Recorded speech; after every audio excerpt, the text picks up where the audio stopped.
మన రేవంత్ అన్న పేద ఇంటికి పండుగ తెస్తాడు. సోనియమ్మ దివెనతోని రాహులన్న సైనికుడయ్యి పెద్ద కొడుకై యుద్ధం చెయ్య సిద్ధమాయే రేవంత్ అన్న. మూడు రంగుల జెండా బట్టి సింగమోలే కదిలినాడు ఒక్కరో కాంగ్రెస్. మిత్రులారా చిన్న జరసేపు ఓపిక పట్టురి. 10 నిమిషాలు మాట్లాడుకున్న తర్వాత అరగంట సేపు మీకే సమయం ఇస్తాం. మీరు కావాల్సిన అన్ని స్లోగన్లు ఇచ్చుకోవచ్చు, సరేనా? 10 నిమిషాలు సావధానంగా వినండి. మన భవిష్యత్తు, మన నియోజకవర్గ అభివృద్ధి, మన యొక్క రైతులు, మన విద్యార్థుల యొక్క జీవితాలతోని ఈ రాష్ట్ర ప్రభుత్వం ఏ విధంగా చెలగాటమాడుతుందో మనం చర్చించుకోవాలి. అదేవిధంగా మా అలంపూర్ నుంచి వచ్చిన మా వాల్మీకి సోదరులకు కూడా చాలామంది, మా మిత్రుడు సంపత్ ఈరోజు కాంగ్రెస్ పార్టీ శ్రీమతి సోనియా గాంధీ గారు ఒక చదువుకున్న యువకుడు, దళిత కుటుంబం నుంచి వచ్చిన వాడిని అలంపూర్కి ఎమ్మెల్యేని చేయడమే కాదు, ఏఐసిసి కార్యదర్శిగా జాతీయ నాయకుడిని చేసి మహారాష్ట్ర ఇన్ఛార్జిని వేసి ఈరోజు పార్టీ అవకాశం ఇచ్చింది. ఆయనని ఎమ్మెల్యేగా గెలిపించడానికి అలంపూర్లో ఉన్న బీఆర్ఎస్ నాయకులందరూ గ్రూపులు లేవు, గుంపులు లేవు, ఒకటే మాట, ఒకటే పాట, ఒకటే ఎజెండా, ఒకటే జెండా, కాంగ్రెస్ జెండా అని చెప్పి ఇవాళ కోస్గికి వచ్చిండ్రు. వాళ్ళందరినీ కూడా కొంచెం చేతులు కిందికి దించమని జరసేపు అన్ని విషయాలు మాట్లాడుకుందామని తెలియజేస్తాం. మిత్రులారా, మీకందరికీ తెలుసు శ్రీమతి సోనియా గాంధీ గారు, మల్లికార్జున్ ఖర్గే గారు ఇద్దరు కలిసి ఆలోచన చేసి 2023 శాసనసభ ఎన్నికలలో కొడంగల్ శాసనసభ నియోజకవర్గం నుంచి ఈ ప్రాంత రైతులు, విద్యార్థులు, నిరుద్యోగులు, ఈ ప్రాంతంలో ఉండే మైనారిటీలు, మహిళల యొక్క భవిష్యత్తును తీర్చిదిద్దడానికి నన్ను ఇక్కడ కాంగ్రెస్ పార్టీ అభ్యర్థిగా నిర్ణయిస్తే నిన్ను మనసుతో ఆశీర్వదించి 1,00,000 పైగా మెజారిటీతో గెలిపించడానికి పెద్దలు గురునాథ్ రెడ్డి గారు ఈ సమావేశానికి రావడం జరిగింది.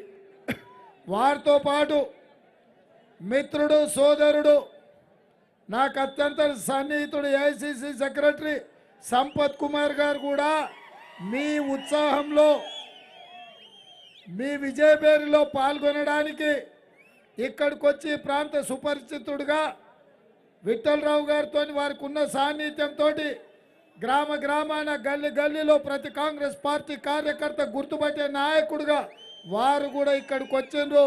మీరందరూ వారికి కూడా చప్పట్లతో స్వాగతం పలకాల్సిందిగా నేను కోరుకుంటున్నా.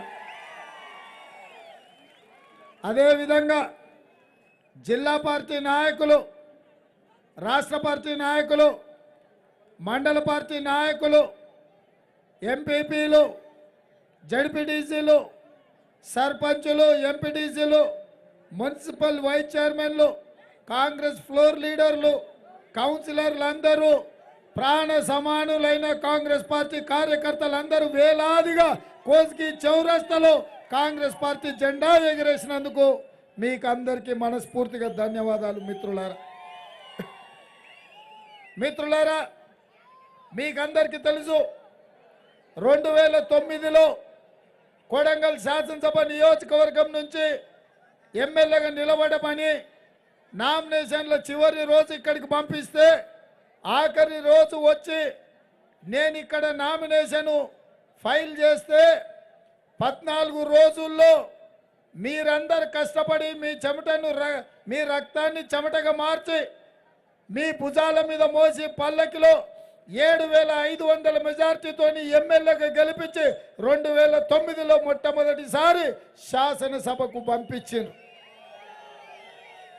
మీ అభిమానాన్ని గుండెల్లో పదిలంగా దాచుకొని ఈ ప్రాంత అభివృద్ధి కోసం, ఈ ప్రాంత సమస్యల మీద గలం విప్పి ప్రశ్నించే గొంతుకగా అసెంబ్లీలో సమస్యలు ప్రస్తావిస్తే 2014లో మళ్ళీ 15,000 మెజార్టీ తోటి మీరు నన్ను గెలిపించి మళ్ళీ రెండవసారి నన్ను అసెంబ్లీకి పంపించారు. నేను ఎందుకు గతాన్ని గుర్తు చేస్తున్నా అంటే మొదటిసారి 7,500 ఓట్లతో నేను గెలిస్తే మెజారిటీ మొత్తం కోస్గి నుంచే 7,500 మెజారిటీ ఇచ్చి మీ అభిమానాన్ని మీ ఆదరణను మీ తమ్ముడుగానో మీ అన్నగానో మీ బిడ్డగానో నాకు అండగా నిలబడి 7,500 2009లో మెజారిటీ వస్తే కోస్గి మండలమే ఆ మెజారిటీ మొత్తం ఇచ్చి నన్ను ఎమ్మెల్యేగా గెలిపించారు. రెండవసారి 15,000తో గెలిచినప్పుడు కూడా మళ్ళీ కోస్గి మండలమే అండగా నిలబడి 7,000 మెజారిటీ కోస్గి పట్టణంలో అత్యధిక మెజారిటీ ఇచ్చి రెండవసారి కూడా నన్ను ఎమ్మెల్యేగా గెలిపించారు. మిత్రులారా, ఇవాళ ఈ మొక్క మీరు నాటిండ్రు, ఈ మొక్కకు మీరు నీళ్లు పోసిండ్రు, ఈ మొక్కను కంచేసి మీరు కాపాడినరు. ఈ మొక్క ఇవాళ పెద్దదై వృక్షమై తెలంగాణ రాష్ట్రంలో లక్షలాది మంది కాంగ్రెస్ పార్టీ కార్యకర్తలను కాపాడడానికి శ్రీమతి సోనియా గాంధీ గారు కాంగ్రెస్ పార్టీ అధ్యక్షుడిగా నన్ను నియమిస్తే ఇవాళ మీరు పెంచిన మొక్క వృక్షమై తెలంగాణ రాష్ట్రంలో కాంగ్రెస్ పార్టీ కార్యకర్తలకు అండగా నిలబడుతుంటే ఎక్కడి నుంచో దొంగలు దుర్మార్గులు దుష్టులు భుజాల మీద గొడ్డళ్ళు పెట్టుకొని సిద్దిపేట నుంచి ఒకడు, సిరిసిల్ల నుంచి ఇంకొకడు, గజ్వేల్ నుంచి ఇంకొకడు, ఒకడు తండ్రి కొడుకు అల్లుడు, వాళ్ళు సరిపోక వాళ్ళ చుట్టపళ్ళు వాళ్ళ బక్కపళ్ళు వాళ్ళ కావాల్సిన వాళ్ళు వాళ్ళ చెంచగాళ్ళు చెప్పులు మోసిన వాళ్ళు ఇవాళందరూ తలా ఒక గొడ్డలు తీసుకొని కొడంగల్కు బయలుదేరిండ్రు. మిత్రులారా,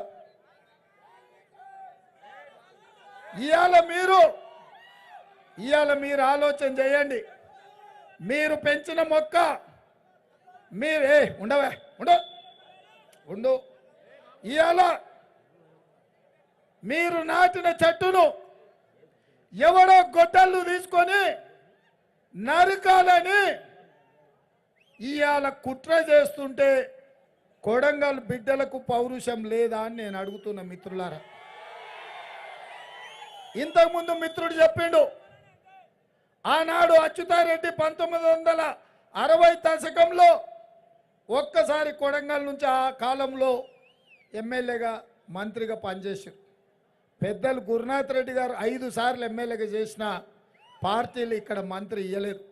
మంత్రి కాకపోవడం వల్ల మన ప్రాంతాన్ని అనుకున్న స్థాయిలో ఆశించిన మేరకు మనం అభివృద్ధి చేసుకోలే. మారుమూల ప్రాంతంలో ఎక్కడో విసిరేసినట్టు కర్ణాటక సరిహద్దులో రంగారెడ్డి సరిహద్దులో కొడంగల్ ఎక్కడుందిరా అంటే ఎక్కడుందని ఎత్తుక్కునే పరిస్థితి మనకి 75 ఏళ్ళల్లో మనకు కష్టం ఉండే.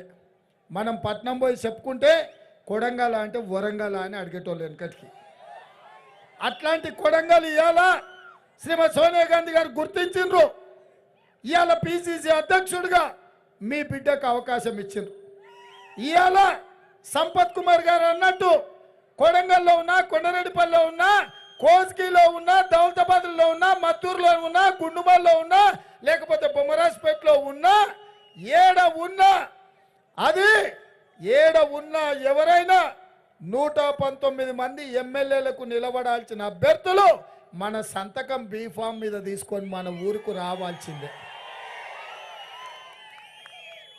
ఆనాడు స్వతంత్రం వచ్చిన తర్వాత ప్రభుత్వం ఏర్పడ్డప్పుడు ఉమ్మడి మహబూబ్ నగర్ జిల్లాకు బూర్గుల రామకృష్ణారావు గారు ప్రాతినిధ్యం వహించి ఆనాడు హైదరాబాదు రాష్ట్రానికి ముఖ్యమంత్రి బాధ్యత వారు నెరవేర్చిండ్రు. మళ్ళా 70 ఏళ్ళ తర్వాత మళ్ళా ఎన్నడూ కూడా ఈ 70 ఏళ్ళల్లో ఉత్తమ పార్లమెంటేరియన్ జైపాల్ రెడ్డి గారు, మల్లికార్జున్ గారు, లేకపోతే మల్లు అనంతరాములు గారు, మహామహులు మహేంద్రనాథ్ గారు ఉన్న మన ప్రాంతానికి దక్కవలసిన గౌరవం, ఇవ్వవలసిన కుర్చీ రాలేదు. మిత్రులారా, మరి ఇవాళ మీ ఆశీర్వాదంతో మీ బిడ్డకు కాంగ్రెస్ పార్టీ అధ్యక్షుడిగా 119 మందికి పీఫామ్లు ఇచ్చే అధికారం ఇచ్చినప్పుడు ఇవాళ సిద్దిపేటోడు సిరిసిల్లోడు గజ్వేలోడు భుజం మీద గొడ్డలు వేసుకొని ఈ చెట్టును నరకాలని ముందుకు వస్తుంటే ఇవాళ అడ్డు తొలగించుకోవాలని కుట్రలు చేస్తుంటే వాళ్ళ మోచేతి నీళ్ళకు ఆశపడ్డోళ్ళు ఎంగిలి మెతుకులు తినేటోళ్ళు ఇవాళ మన మధ్యలో ఉండి మన మీద కుట్రలు చేస్తున్నారు మిత్రులారా. 2018లో ఇదే కోస్గిలో సభ పెట్టి కేసీఆర్ చెప్పిండు, కొడంగల్ని దత్తత తీసుకుంటున్నా, కొడంగల్ నియోజకవర్గానికి 2 ఏళ్ళు తిరిగే లోపల కృష్ణానది జలాలు తెచ్చి ప్రతి ఎకరాకు నీళ్ళు ఇచ్చి ఆ నీళ్లతో మీ కాళ్ళు కడిగి మీ మెత్తి మీద చల్లుకుంటాము, మీ రుణము తీర్చుకుంటాము అని మనకు మాట ఇచ్చిండు. అదేవిధంగా వికారాబాద్ కృష్ణా రైల్వేని ఇస్తా అన్నాడు, మనకి ఈడ డిగ్రీ కాలేజ్ ఇస్తా అన్నాడు, మనకి ఇంజనీరింగ్ కాలేజ్ చేస్తా అన్నాడు, కొడంగల్లో సిమెంట్ ఫ్యాక్టరీ పెడతా అన్నాడు. ఇవాళ ఈ ప్రాంతాన్ని అభివృద్ధి పదం వైపు నడిపిస్తా అన్నాడు. మరి 5 ఏళ్ల కాలం పోయింది, దత్తత ఏమైంది అని నేను అడుగుతున్నా మిత్రులారా. ఇవాళ ఈ కోస్గిలో ఆ బస్ డిపో నేను తెచ్చింది కాదా, ఈ బస్ స్టాండ్ నేను కట్టింది కాదా, ఆ పాలిటెక్నిక్ కాలేజ్ నేను తెచ్చింది కాదా, ఈ జూనియర్ కాలేజ్ బంగ్లాలు నేను కట్టించినాయి కదా, ఆ పాఠశాల బంగ్లాలు నేను కట్టించినాయి కదా, ఆ సర్కిల్ ఇన్స్పెక్టర్ సిఐ ఆఫీసు నేను తెచ్చింది కాదా, ఇవాళ ఈ డబల్ రోడ్డు మహబూబ్నగర్ వరకు మహబూబ్నగర్ చించోలి హైవేను రోడ్ వేపించింది నేను కాదా, జాతీయ రహదారిగా మార్పిచ్చింది నేను కాదా, తుంకిమెట్ల నుంచి నారాయణపేట వరకు డబల్ రోడ్ వేపించింది నేను కాదా, దౌలతాబాద్ నుంచి కోస్గికి డబల్ రోడ్ వేపించింది నేను కాదా, కోస్గి నుంచి కొడంగల్కు రోడ్డు బాగు చేసింది నేను కాదా, కొడంగల్ నుంచి తాండూరు వరకు రోడ్డు వేపించింది నేను కాదా, దౌలతాబాద్ నుంచే కాదు ఇవాళ కోస్గి నుంచి మద్దూర్కు డబుల్ రోడ్ వేయించింది నేను కదా, మద్దూరు నుంచి నారాయణపేటకు డబుల్ రోడ్ వేయించింది నేను కదా, దామరగిద్ద నుంచి మద్దూర్కు రోడ్ వేయించింది నేను కదా, మద్దూరు నుంచి కోయిలకొండ వరకు రోడ్ వేయించింది నేను కదా, ఇవాళ ముస్లింలో 232 kVA సబ్ స్టేషన్ నేను కట్టించింది కదా, 133 సబ్ స్టేషన్ నేను కట్టించింది కదా. ఇవాళ ఈ కొడంగల్కు కోయిల్ సాగర్ నుంచి తాగనిక నీళ్లు తీసుకొచ్చింది నేను కాదా.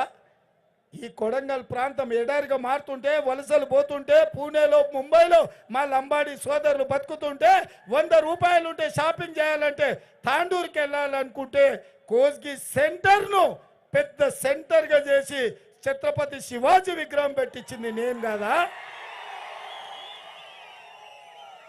ఎన్నడన్నా ఇట్లాంటి స్ట్రీట్ లైట్లు హైదరాబాదులో నక్లెస్ రోడ్డు మీద ఉండే, కానీ 10 ఏళ్ల కింద ఈ కోస్గి పట్టణాన్ని విస్తరణ చేసి రోడ్లు తెప్పించింది నేను కదా మిత్రులారా.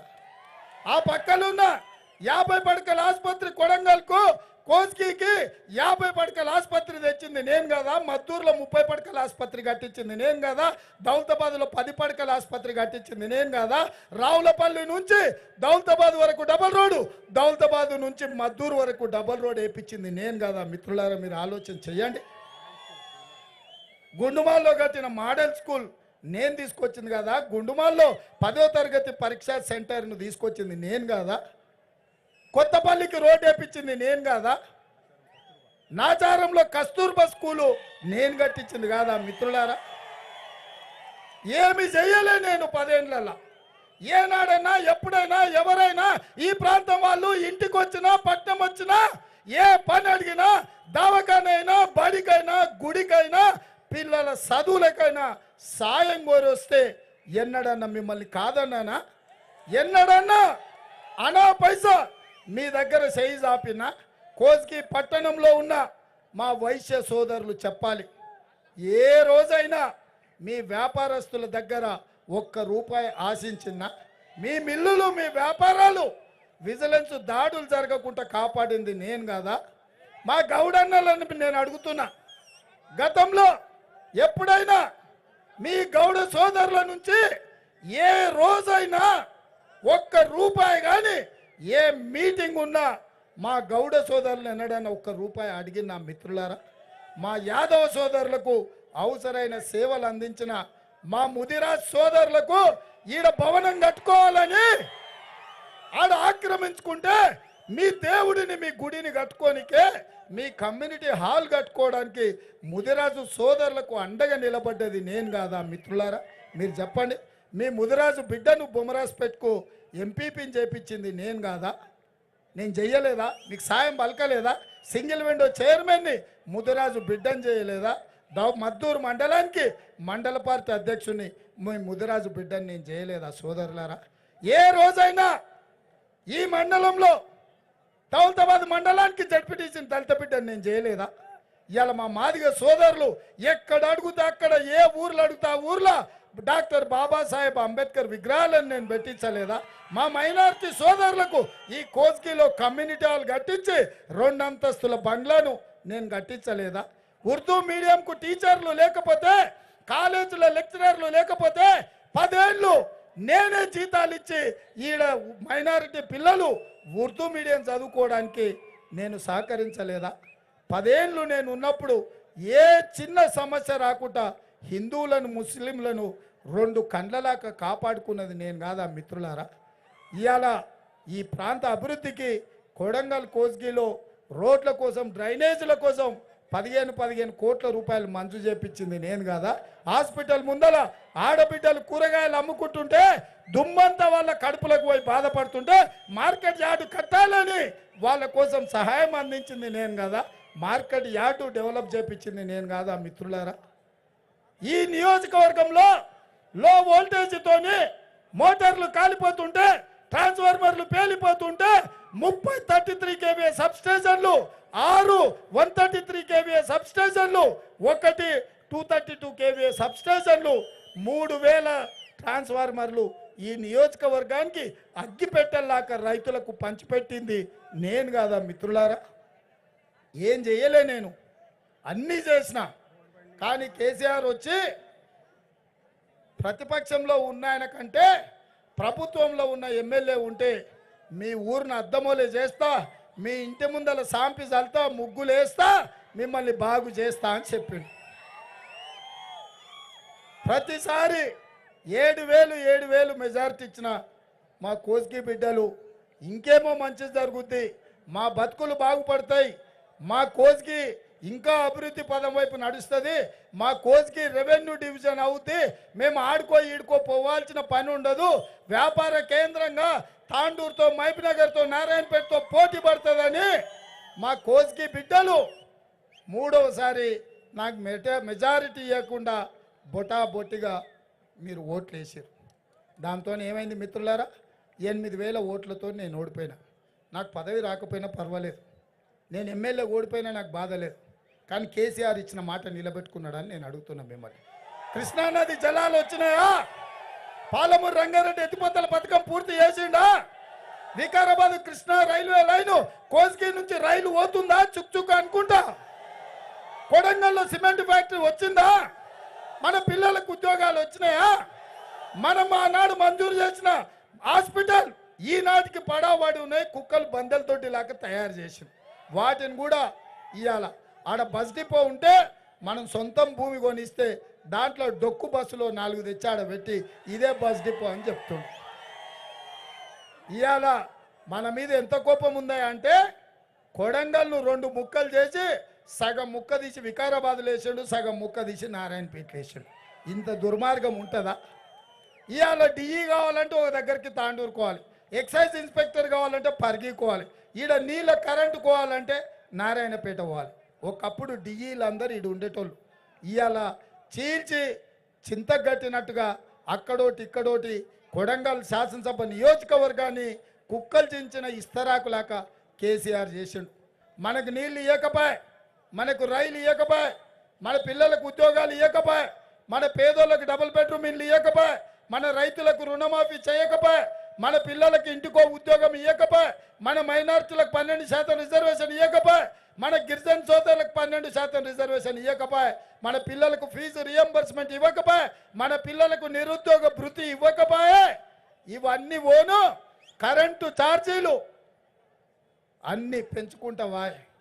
ఇవాళ మనం కరెంటు ఛార్జీలు పెంచుతివి, ఇవాళ నిత్యావసర వస్తువుల ఛార్జీలు పెంచుతివి. ఎందుకో అట్లా చేసినామంటే లాఠీ ఛార్జీలు చేయబట్టే.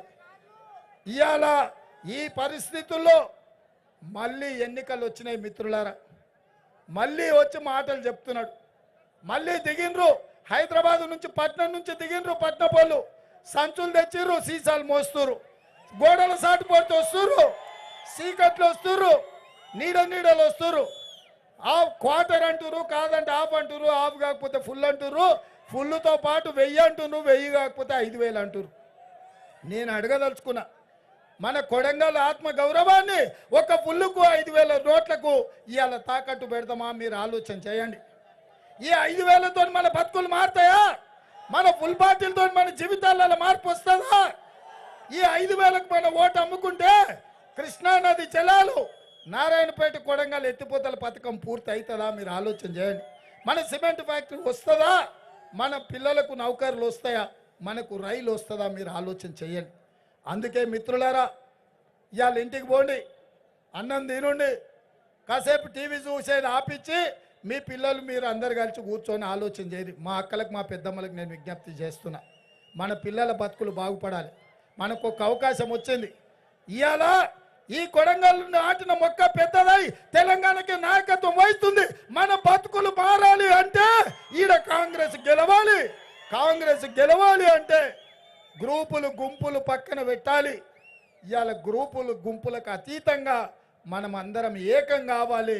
మన బతుకులు బాగుపడాలి అంటే ఊర్లకు ఊర్లు ఏకమై తండాలు గూడాలు కోస్గి కొడంగల్ దౌలతాబాద్ మధుర్ బొమ్మరాజ్పేటతో సహా ఏకమై కాంగ్రెస్ పార్టీకి అండగా నిలబడాలి.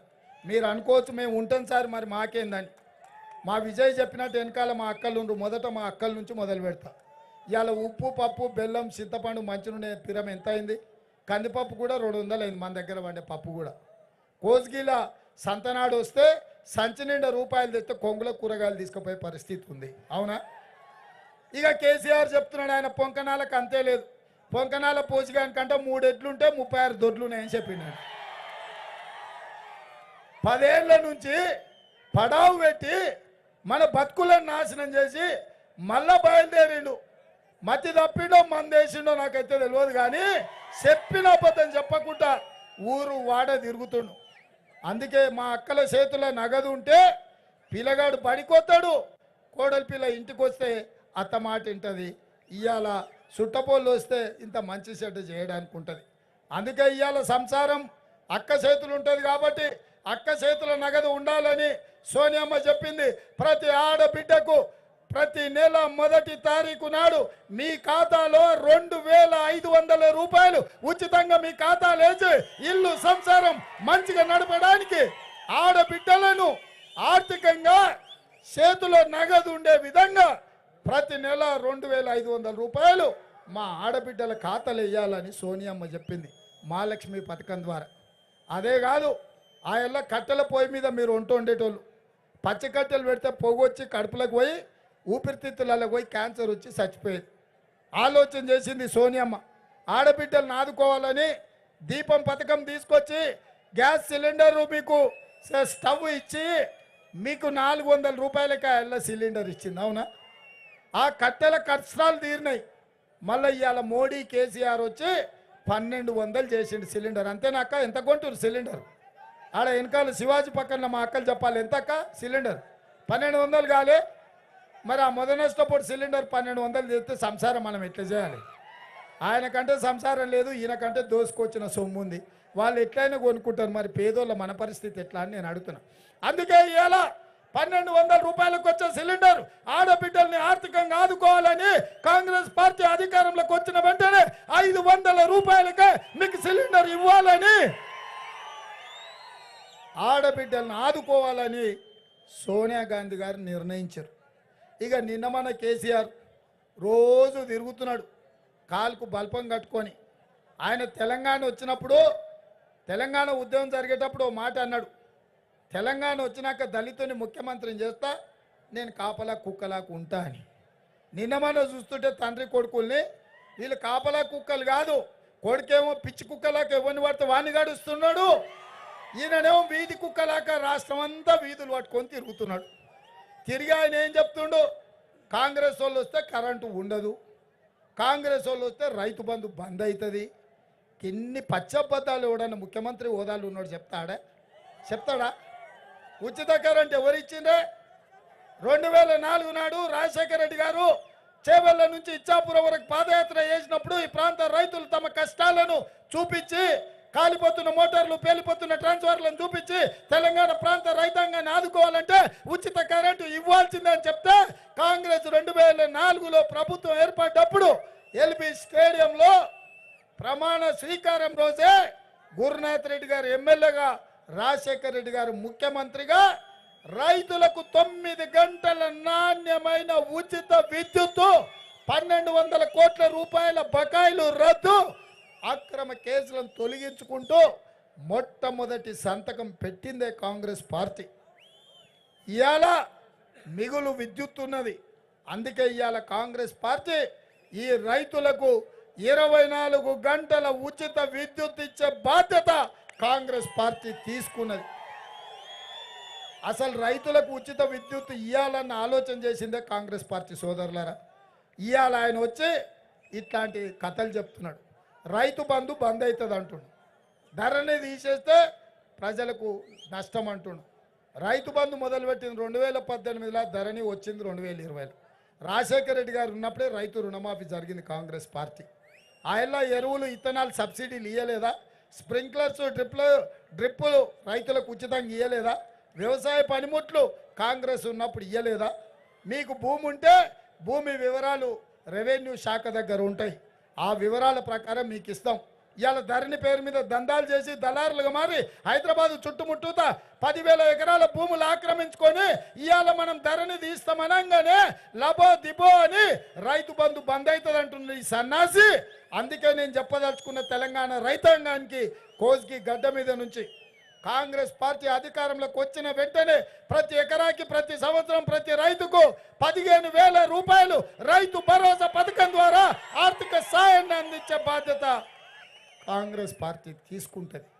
ఇదే కాదు, కౌలు రైతులకు కూడా ఎకరాకు 15,000 రూపాయలు ఇచ్చే బాధ్యత కాంగ్రెస్ తీసుకుంటుంది. ఇవాళ పేదోళ్ళు ఊర్లలోకి పోయినప్పుడు అడుగుతారు, సార్ భూమి ఉన్న వాళ్ళకి ఇస్తవి, కౌలు పట్టిన వాళ్ళకి ఇస్తవి, కూలి వేసుకునే మా పరిస్థితి ఏందని. అందుకే పేద వాళ్ళని అందరిని కూడా వాళ్ళని ఆదుకోవాలని ఉపాధి హామీ కూలికి పోయే ప్రతి పేదవాడికి సంవత్సరానికి 12,000 రూపాయలు మీ ఖాతాలో వేసే బాధ్యత ఇవాళ కాంగ్రెస్ పార్టీ తీసుకున్నది. వ్యవసాయం ఉన్నోళ్లకు రైతుకు ఉచిత కరెంటు వస్తుంది. మరి భూమి లేనోళ్ళు, ఇండ్లు ఉన్నోళ్ళు ఇంటి కరెంటు బిల్లు నెలకు 1,000-1,200 వస్తున్నది. బిల్లు చూస్తేనే కరెంట్ షాక్ కొడుతుంది. అందుకే ఇవాళ ఆలోచన చేసి ప్రతి పేదవాడికి ఈ నెల కరెంటు బిల్లు కట్టారు, వచ్చే నెల నుంచి ప్రతి పేదవాడికి ఇంటి కరెంటు బిల్లు కట్టేది లేదు. 200 యూనిట్లు మీకు ఉచిత కరెంట్ ఇచ్చే బాధ్యత మీ ఇంటికి ఇవాళ కాంగ్రెస్ పార్టీ తీసుకున్నది. మిత్రులారా, ఇదే కాదు, ఇవాళ పెన్షన్ గురించి నేను అడగదలుచుకున్నా. ఈడెవ్వరు అంతా పిలగాలే ఉందా? పెన్షన్ వచ్చేటోళ్ళు ఎవరన్నా ఉందా? చేయితూరి ఎవరికి వస్తుంది పెన్షన్? పెన్షన్ వచ్చిన వాళ్ళు ఎవరు లేరా? పెద్ద మనుషులు ఎవరున్నారా పెన్షన్ వచ్చేటోళ్ళు? మా అంతా పిల్లలే ఉన్నారు కదనా, వయసులో ఉన్నోళ్ళే ఉన్నారు. ఎంత వస్తుంది పెన్షను? పోనీ మీ ఊర్లో ఎంత వస్తుంది? ఎంత వస్తుందా పెన్షను? ఎంత? 2,000 కదా. ఈ నెల కేసీఆర్ ఉంటే మీకు 2,000, ఈ పాపిస్తోడు పోతే వచ్చే నెల మీకు 4,000 పెన్షన్. ప్రతి నెల 4,000 రూపాయలు పింఛన్ ఇచ్చే బాధ్యత కాంగ్రెస్ తీసుకున్నది. ఆ ఇందిరమ్మ ఇండ్లు పెద్దలు గురునాథ్ రెడ్డి గారు నేను ఎమ్మెల్యేగా ఉన్నప్పుడు ఈ కాన్స్టిట్యున్సీకి 45,000 ఇందిరమ్మ ఇండ్లు ఇప్పించినాం పేదోళ్ళకు. ఇల్లు లేనోడికి పెళ్ళి అయినోడికల్లా ఆ ఇందిరమ్మ ఇండ్లు మేము ఇప్పించినాం. ఎవరికన్నా ఈడు ఉన్న వాళ్ళకి డబుల్ బెడ్రూమ్ ఇల్లు వచ్చిందా? డబుల్ బెడ్రూమ్ ఇల్లు వచ్చిందా? డబుల్ బెడ్రూమ్ ఇల్లు వచ్చిందా? అందుకే ఈ కోసికి చౌరస్తాలు నేను రోజు సవాలు విసిరిన, డబుల్ బెడ్రూమ్ ఇల్లు ఇచ్చిన కాడ నువ్వు ఓట్లు వేయించుకో, ఇందిరమ్మ ఇండ్లు ఉన్న ఊర్లో మేము ఓట్లు వేయించుకుంటాం, నీకు డిపాజిట్ వస్తే చూస్తామా అని ఇవాళ కూడా నేను సవాలు విసురుతున్నా. నువ్వు ఈ రాష్ట్రంలో ఏడేడ డబుల్ బెడ్రూమ్ ఇల్లు ఇచ్చినావో ఆ ఓట్లన్నీ నువ్వే వేసుకో. ఏడేడ ఇందిరమ్మ ఇండ్లు ఉన్న ఊరుందో మేము ఓట్లు వేయించుకుంటాం. నేను ఒక్క మాట చెప్పదలుచుకున్నా, హనుమాన్ల గుడి లేని ఊరు, ఇందిరమ్మ ఇండ్లు లేని కాలనీలు ఈ తెలంగాణ రాష్ట్రంలో లేనే లేవు. అందుకే ఈ 10 ఏళ్ళు మీరు నష్టపోయారు. అందుకే ఆయల్లో చిన్నపిల్లగాడు ఇవాళ మీసాలు వచ్చినాయి, పెళ్ళయింది, ఒక్క అర్రలో ఉండలేని పరిస్థితి. అందుకే పేదోళ్ళ కోసము ఇందిరమ్మ ఇండ్లు కట్టుకోనికే 5 లక్షల రూపాయలు ఉచితంగా ప్రతి పేదవాడికి ఇందిరమ్మ ఇల్లు కట్టుకోవడానికి ఇవాళ కాంగ్రెస్ పార్టీ నిర్ణయం తీసుకున్నది.